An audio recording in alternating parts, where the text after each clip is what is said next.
Olá pessoal, um bom domingo a todos aí. Estamos concluindo uma semana difícil e vamos hoje falar 6-5 é pior do que 7-1, é mais vergonhoso do que 7-1, não há a menor dúvida disso, provocou uma tristeza maior e as consequências são muito mais perniciosas, né? Ver a festa de ontem de ladrões sendo libertados, né? Saindo dos presídios, fazendo festa, ver gente que tem essa disposição incrível de apoiar ladrões, né? Defender ladrões, acreditar neles, não é? E não se trata de os meios justificam os fins, é uma vocação para o roubo, é uma vocação para a corrupção.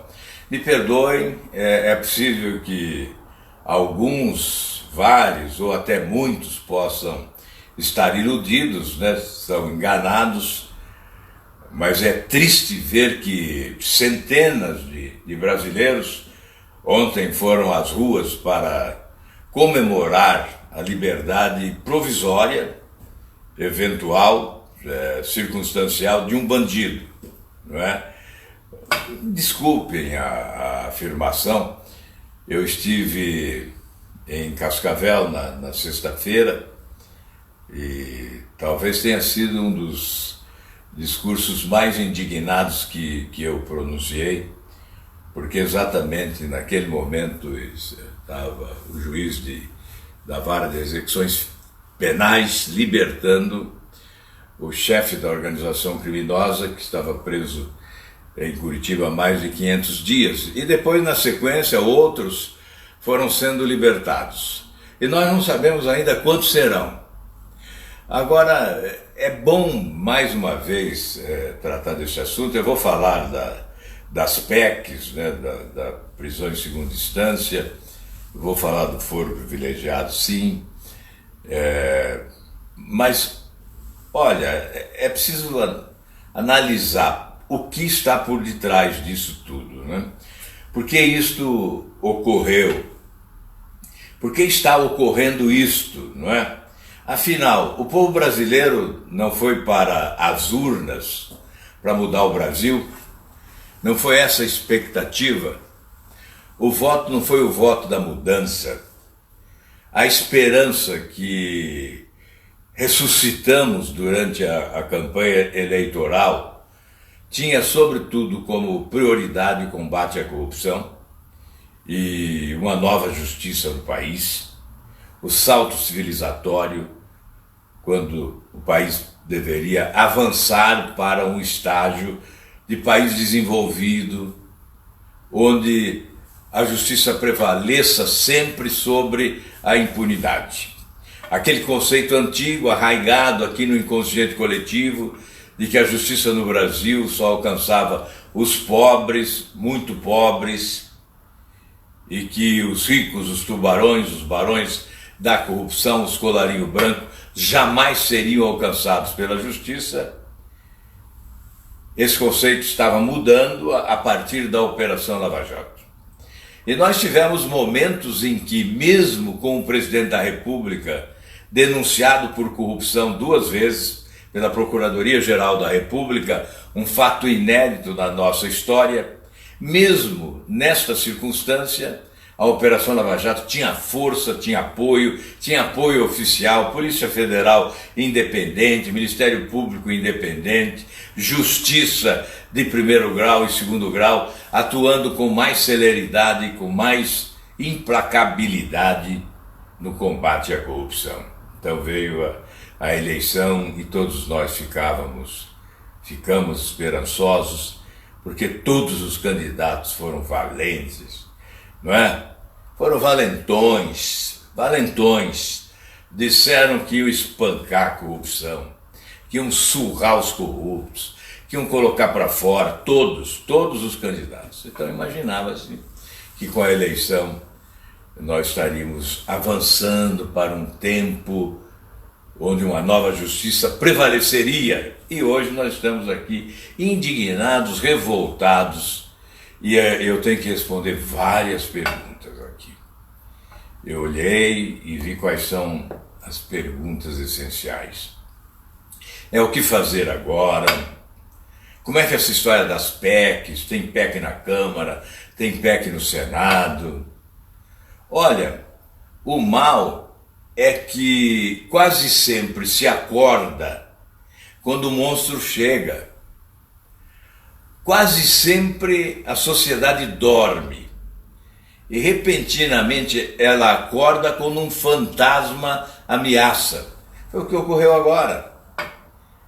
A PEC, a chamada PEC, Proposta de Emenda à Constituição, que legitima constitucionalmente a prisão em segunda instância, está à disposição do Congresso Nacional desde junho de 2017.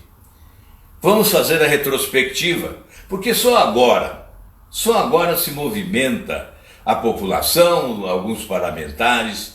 Por que antes não? Por que a dormência, né? Por que a sonolência? Olha, se vocês forem pesquisar aí nos meus espaços nas redes sociais, no meu Facebook, por exemplo, nesta página do Facebook onde estamos agora em contato, se você for pesquisar e contar, você verificará quantas vezes nestes anos eu falei em prisão em segunda instância. Foro privilegiado é desde 2013, incansavelmente, não é? Incansavelmente. E é estranho que ainda as pessoas não se aperceberam da importância desse projeto, o que ele significa, sobretudo para derrubar um pouco o facho de alguns ministros do Supremo Tribunal Federal, que amedrontam parlamentares, que não agem com medo. Por quê? Porque são julgados pelo Supremo e não em primeira instância, porque o foro privilegiado os coloca nesse pedestal de superioridade. Mas não, está lá o projeto, é só empurrar para o plenário da Câmara, só tem um cidadão que segura o projeto, que é o presidente da Câmara, mas ele tem tanta força que 210 milhões de brasileiros não são suficientes para que ele coloque esse projeto em votação. Eu confesso, eu estou cansado de pedir, de implorar, de insistir, de argumentar, de receber promessas, de ver compromisso assumido e não honrado, de que o projeto vai para a pauta, mas não há nenhuma movimentação de expressão, desculpem o desabafo. Em relação à prisão em segunda instância, eu vou de novo explicar. Quando o Senado votou o meu projeto, que acaba com o foro privilegiado das autoridades, poderia ter votado nele, incluído nele, um dispositivo que tratava da prisão em segunda instância. Outro dispositivo que tratava da prerrogativa, retirava a prerrogativa de Câmara e de Senado de homologar prisões de parlamentares, ou não homologar, não autorizar. Como ocorreu agora lá na Assembleia do Rio de Janeiro, quando soltaram 5 ladrões deputados. Exatamente em função dessa prerrogativa constitucional. E a outra prerrogativa que eu excluía daquele mesmo projeto é a de que pode a Câmara e o Senado suspender ações criminais que envolvam parlamentares. Pois bem, nós retiramos do projeto do foro privilegiado, essa parte foi suprimida e nós concordamos porque o objetivo principal era acabar com o foro privilegiado. E por isso, excluindo estes dispositivos, o Senado aprovou o fim do foro privilegiado. Foi para a Câmara, passou na Comissão de Justiça, na Comissão Especial. Ninguém tem coragem de votar contra. Agora, tem coragem de impedir que se vote. Tem coragem de não colocar em votação. Então a questão é essa, é fazer colocar em votação. Bem, e o que ocorreu então com a prisão em segunda instância? Como esse dispositivo foi retirado daquela emenda constitucional que apresentei, nova proposta sugeri e incluir nessa proposta a prisão em segunda instância e esses outros dois dispositivos, excluindo essas outras duas prerrogativas, que são privilégios de parlamentares. Então, nessa minha proposta, que foi apresentada em junho de 2017, nós legitimamos a prisão em segunda instância e retiramos da Constituição esse benefício concedido, esse privilégio concedido a parlamentar, de que ninguém pode ser preso sem autorização da Câmara ou do Senado. E o outro que também a Câmara e o Senado podem suspender qualquer inquérito, qualquer ação criminal que envolva parlamentares. Então está lá, eu coloquei em 2017. O que ocorreu? Eu já contei isso aqui uma vez. O presidente então do Senado Federal, que também está aí envolvido com a Operação Lava Jato, ele conseguiu retirar 2 ou 3 assinaturas, porque você sabe que emenda à Constituição necessita de 27 assinaturas de senadores, é 1/3. Conseguiu retirar 2 ou 3 assinaturas e arquivou, não me comunicou. Eu fui comunicado mais tarde por um jornalista do jornal Estado de São Paulo, que foi investigar o assunto. Ele me ouvia falar que eu tinha uma PEC, ele foi ver onde é que estava essa PEC e informou que essa PEC estava arquivada. Bem, apresentei outra, recolhi as assinaturas novamente, mais do que 27 assinaturas, e essa PEC tem o número 13 de 2018. Está lá, exatamente nesses termos que descrevi há pouco. Está à disposição. O número é 13 de 2018, portanto, no início de 2018. Já tem mais de um ano e meio. Está lá, não saiu do lugar. Está na gaveta de um senador que foi designado relator. E por que nós estamos agora falando em outra PEC e não nesta?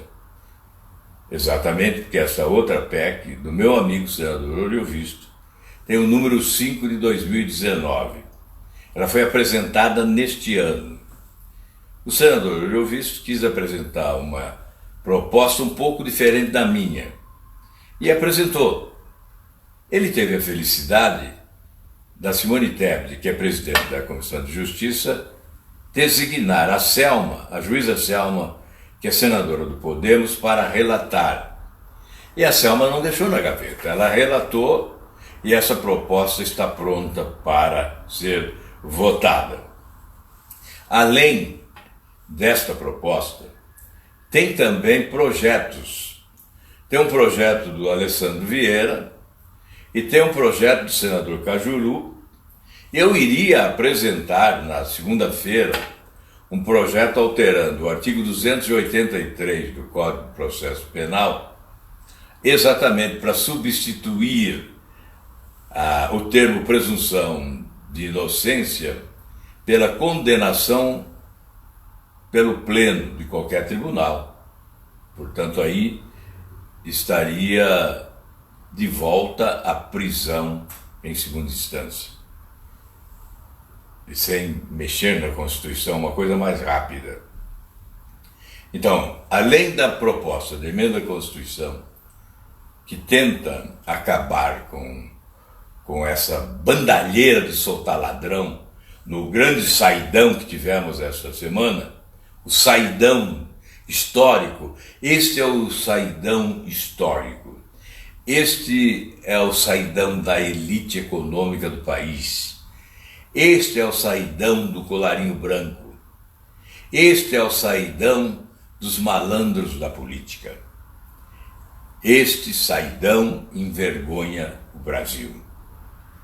Condenamos, muitos condenaram sempre os saidões que ocorriam à época do Natal, etc.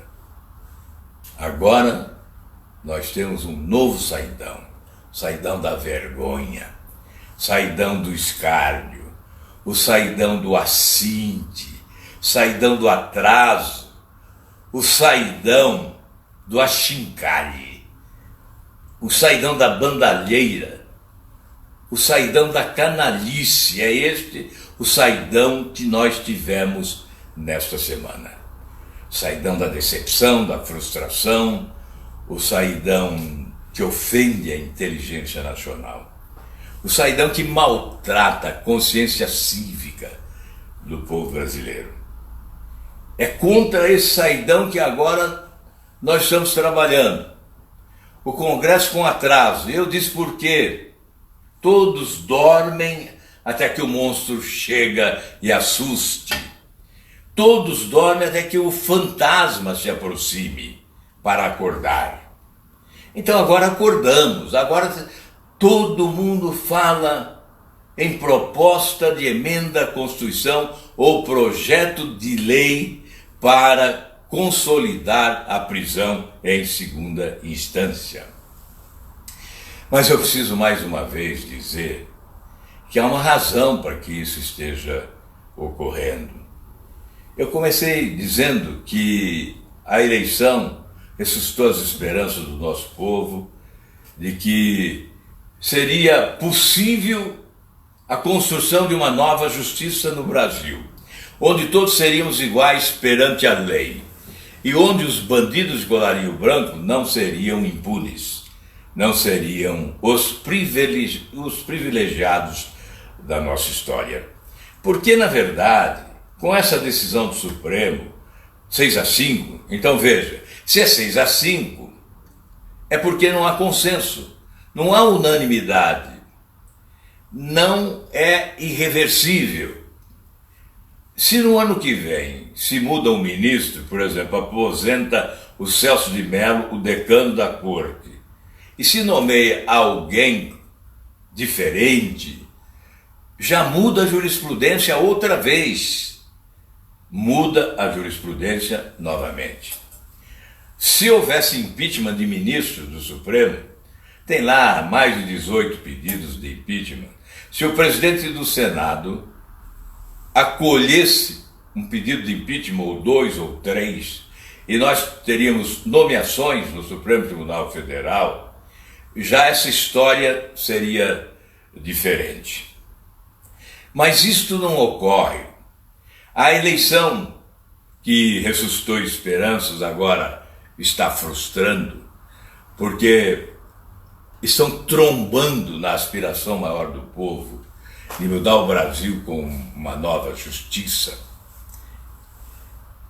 Nós sabemos que é um golpe contra a Operação Lava Jato, esse 6-5 da vergonha, que é, sem dúvida nenhuma, o comprometimento da ação eficiente de combate à corrupção, mas nós sabemos que havia aí um objetivo. O objetivo foi o saidão de ontem.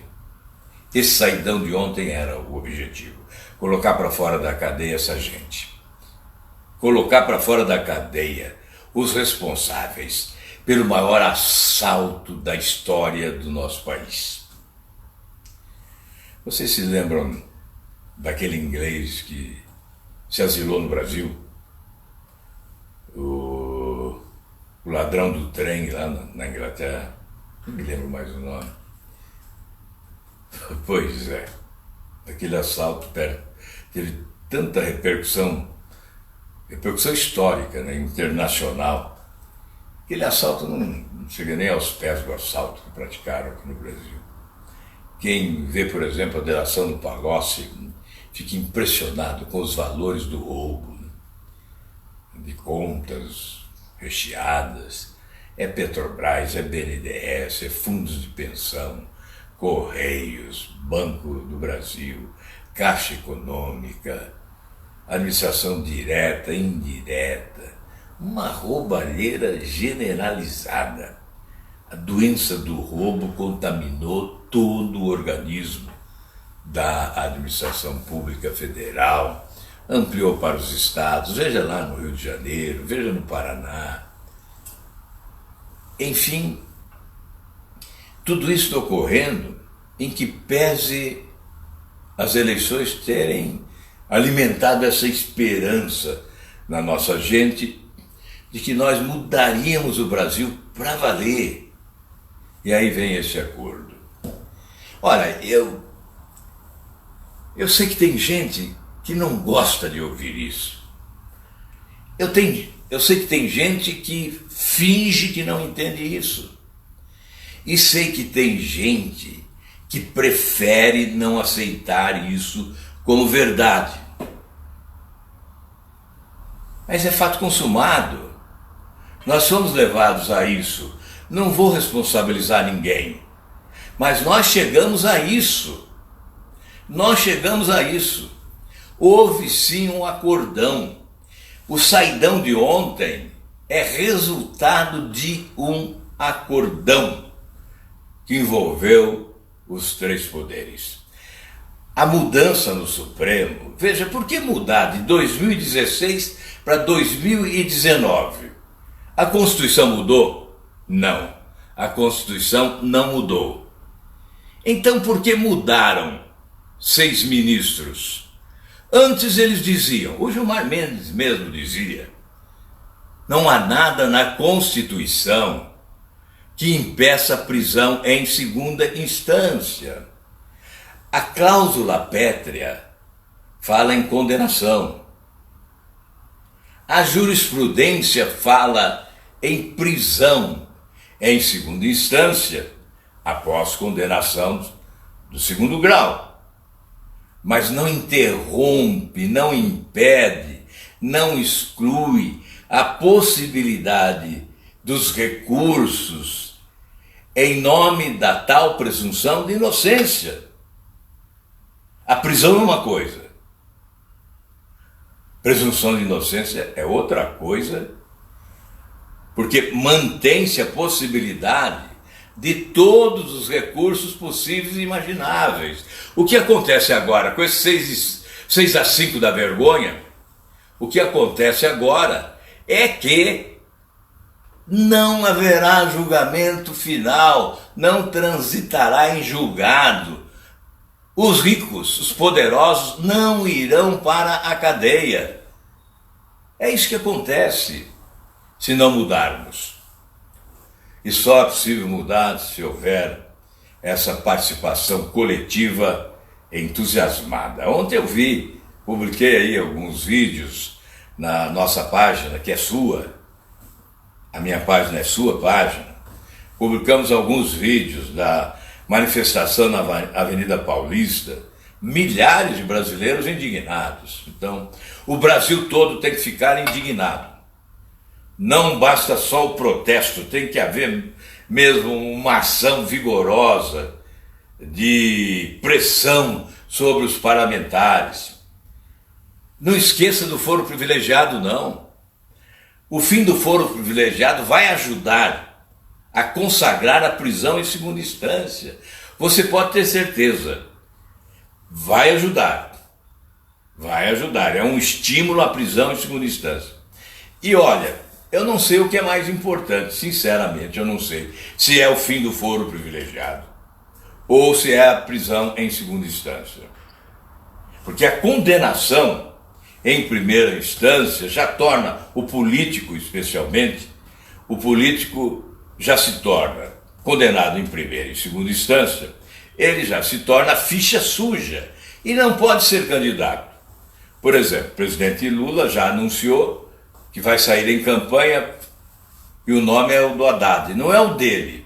E sabe que ele não pode, ele é ficha suja.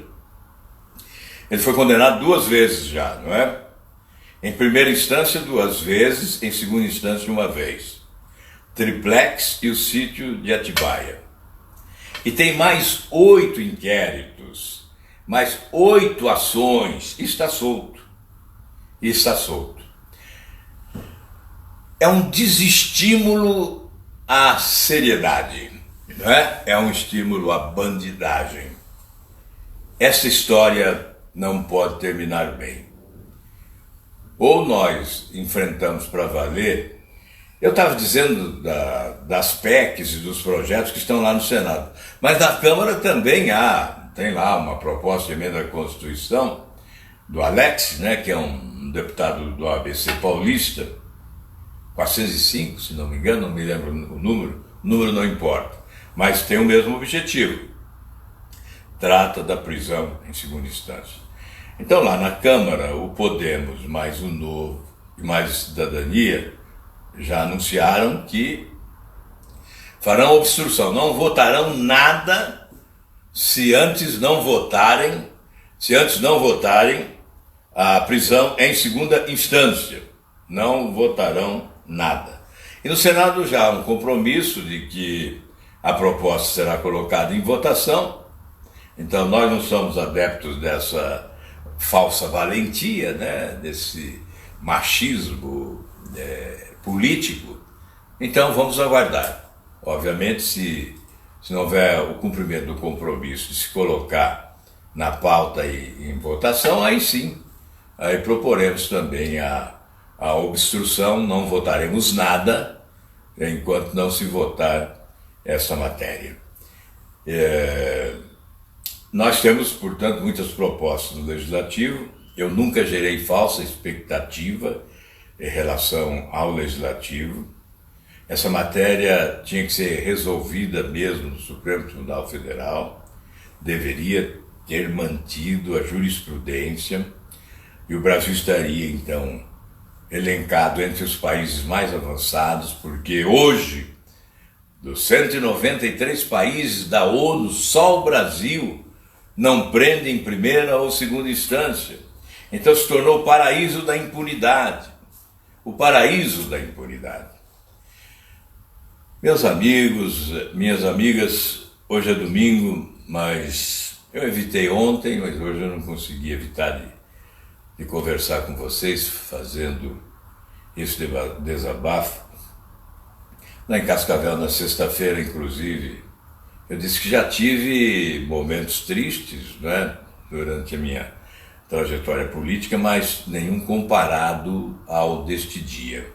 Por quê? Porque eu briguei contra a corrupção, especialmente nos últimos 16 anos, né? Fiquei exposto, brigava contra os corruptos num governo aparelhado policialescamente, né? Que devassava a vida dos inimigos, que tinha uma usina de dossiês para chincalhar a honra dos adversários. E eu fiquei muitas vezes só nesta briga, nesta luta, nesse enfrentamento. Então é claro que eu fiquei indignado, fiquei revoltado, fiquei enojado, fiquei entristecido, melancólico com essa decisão que levou a esse saídão, com gente fazendo festa aqui em Curitiba, depois lá em São Bernardo. Que vergonha! E olha, eu não entendo como a mídia pode transmitir ao vivo discurso de um condenado. Imagine se o Marcola exigiu igual tratamento.